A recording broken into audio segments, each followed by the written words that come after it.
मैत्रिणींनो, तर रविवारचा दिवस तर माझा सुट्टीचा दिवस कसा असतो आणि दिवस कुठे जातो निघून ते सुद्धा कळत नाही. तर आज मी या व्हिडिओमध्ये तुम्हाला दाखवते. पहिला अगोदर नाश्ता करून घेतला. नाश्त्याला मी पोहे बनवले होते. त्यानंतर माझी देवपूजा झाली. मी अगोदर नाश्ता का करते, कारण मला देवपूजेला खूप वेळ लागतो आणि मग टायमिंग होऊन जातो. त्यामुळे सगळ्यांबरोबर मी नाश्ता करून घेते आणि निवांत देवपूजा करते. छान अशी देवपूजा झाली आहे. तर रविवारचं मला खूप कामं असतं बाहेरचं. तर इथे सगळ्यात अगोदर बेडशीट वगैरे टाकून घेते, घर स्वच्छ करते, बाकीची कामं आवरून घेते. तर इथे मी सगळं हे झटकून वगैरे घेतले. आता बेडशीट चेंज करते, ते धुवायला टाकते आणि कपड्यांची मशीन लावून देते. कपड्यांची मशीन लावून झाली की बाकीची कामं आवरायला आपण मोकळा असतो. फरशी वगैरे, त्यानंतर स्वयंपाक. तर फरशी झाली, कपड्यांची मशीन चालू आहे. तर मी इथे आता स्वयंपाक बनवून घेते. तर गवारीच्या शेंगा ज्या असतात ह्या मी निवडून घेतल्यात, स्वच्छ पाण्याने धुवून घेते. आणि ह्या गवारीची भाजी कशी बनवतात, एकदम सोपी बनवते मी.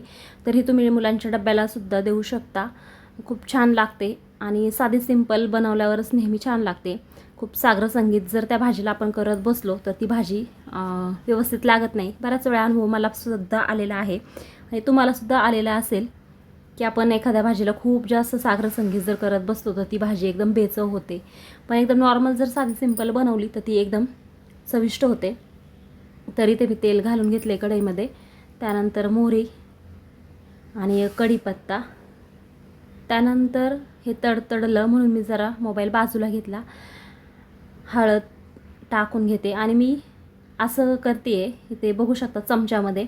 जर एक आपण टाकत बसलो तर ते तेलामध्ये जे पहिलं आपण टाकू मसाला किंवा हळद ते सगळं करपून जातं. त्यामुळे मी डायरेक्ट चमच्यात टाकते आणि एकदम हलवून घेते. त्यानंतर शेंगदाण्याचा कूट घेतला आहे, भाजलेले शेंगदाणे आहेत आणि त्याचा कूट घातला आहे आणि निवडलेली गवारी मी घालून घेतली आहे आणि त्याच्यामध्ये पाणी ॲड केलं आहे आणि मीठ. तर ही भाजी आपण मुलांच्या डब्यालासुद्धा देऊ शकतो. आणि छान असं मिक्स करून घेतलं आहे. आता मला जायचं आहे बाहेर जेवण केल्यानंतर. तर रविवारची खूप कामं असतात बाहेरची.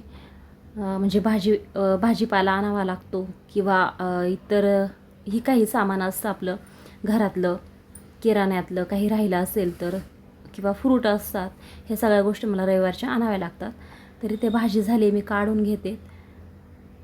आणि संध्याकाळी मी आज मिसळपाव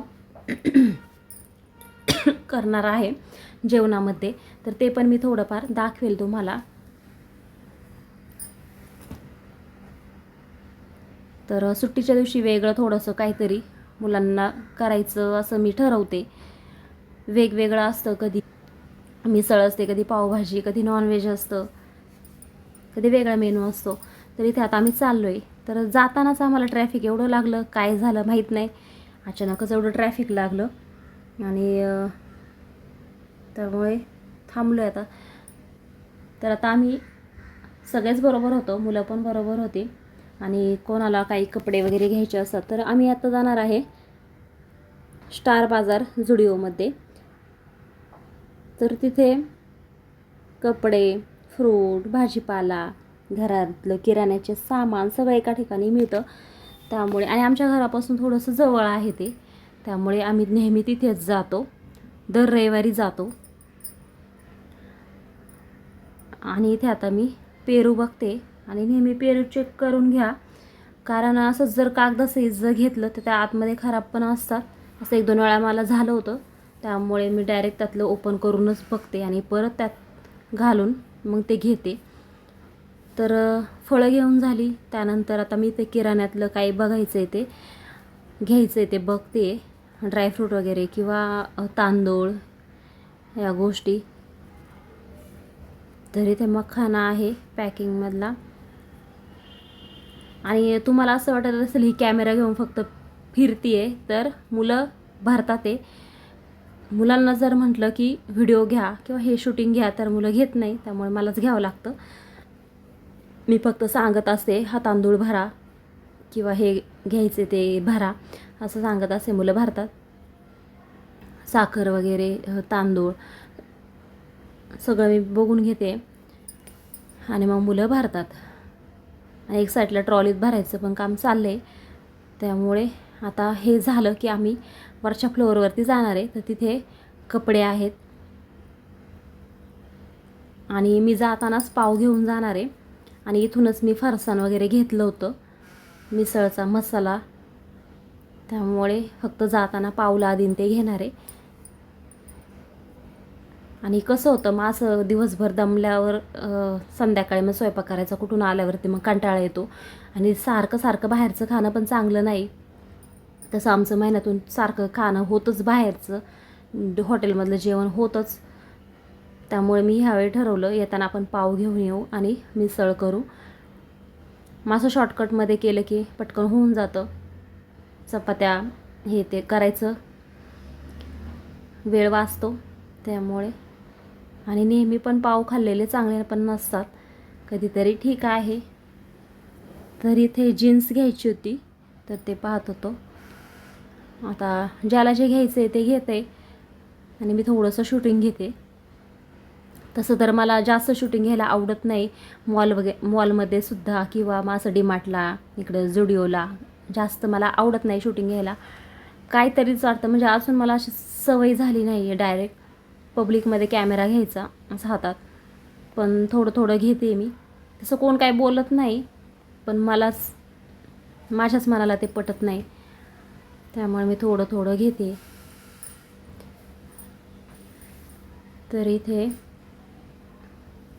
आता खाली बिल करायचं आहे. आता शॉपिंग आली आहे होत. तर बिल करून आम्ही जाणार घरी. तर असा असतो माझ्या सुट्टीचा दिवस. कुठे जातो निघून दिवसभर कळत नाही. बरीच कामं असतात आणि इतरही बरीच कामं असतात. तसं जर सगळं स्टार्टिंगपासून जर दाखवत बसलं तर खूप जास्त व्हिडिओ मोठा होईल. पण मी आपल्या शॉर्टकटमध्ये थोडंसं दाखवलं आहे.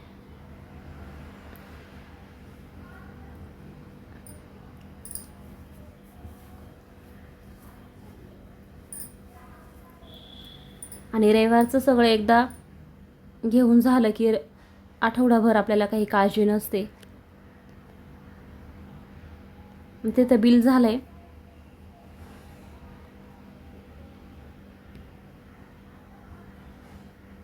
तर भाजीपाला पण मी घेतला आहे आणि इथं थोडंसं स्वस्त मिळतं. तर आता आम्ही चाललो आहे घरी. तर उशीर झाला आहे, बघू शकता पार अंधार पडला आहे. तर इथे वाजले होते रात्रीचे 7 वाजून गेले होते. तर जाताना आता आम्ही पावलादी घेणार आणि घरी गेल्यावरती मिसळ करायला. तर मिसळ करायची म्हटलं तर मोड आलेली मटकी आहे घरात, त्यामुळे पटकन मी कुकर लावणार मटकीचा आणि रस्सा बनवून घेणार. अर्ध्या तासामध्ये रेडी होईल. ते बघू शकता सगळ्या गोष्टी तयार झालेल्या आहेत. खूप छान अशी मिसळ माझी तयार झाली. तर ही रेसिपी कोणाला पाहिजे असेल तर मी नक्की एखाद्या दिवशी टाकेल, मला तशी कमेंट करा. खूप छान मिसळ माझी तयार झाली आहे. तर व्हिडिओ आवडला असेल तर चॅनलला सबस्क्राईब नक्की करा, लाईक करा, शेअर करा. धन्यवाद.